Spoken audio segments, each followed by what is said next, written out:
Dito kami ngayon sa Moto Access Cainta. Kukunin ko na yung helmet kong pre-order. Ayun, nag-iisang dilaw. Wala pa lang umorder ng dilaw, pre. Ako lang. Puro puti yung inuwan nila. Ako. Yun o. So, ayan.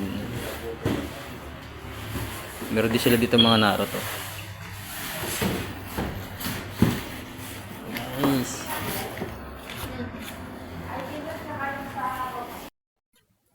Dito na yung helmet natin na pinire-order na. Usually, Gilmore. So, pre-order na ito noong September. Dapat December ito darating. So, medyo na-delay. Sulit ng pag-iintay. So, dito kayo pinire-order sa Moto Access sa Canada.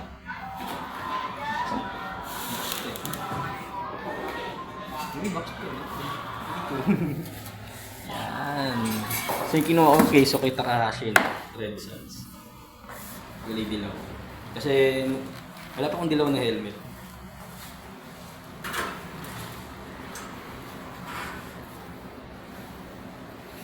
Oh, ang ganda. Ganda.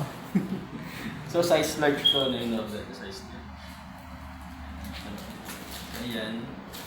May ano pa, may card pa. Diba? Ayos. So, single visor.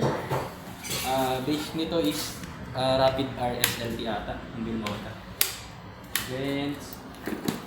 Vents din dito. Ganda ng vents niya. Parang clean.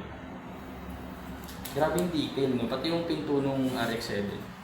Ganyan kasi pinto na RX-7. Nasa bintana. Ang galing. Siyempre, yung likod. Pati tail light nyo, no? Ang galing. Ganda. Sulit. Tapos, may kasama rin siyang guys. May ano siya, visor bag. Ang galing. Ang galing. So, paparata natin ito pag ulit. Pogi. Pwede na, pwede. Tapos may parang magazine pa ata siya sa amin.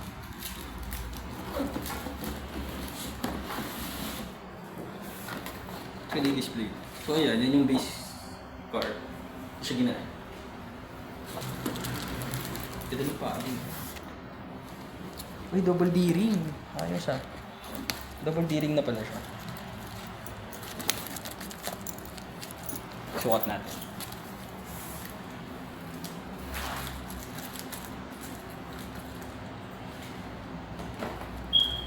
Ganda, ang ganda na fittings. Sakto sa mukha. Sakto na yung order. Nice. Filma ko lang siya. Abangan niyo yung review natin dito, no? So, quick unboxing lang muna. Thanks.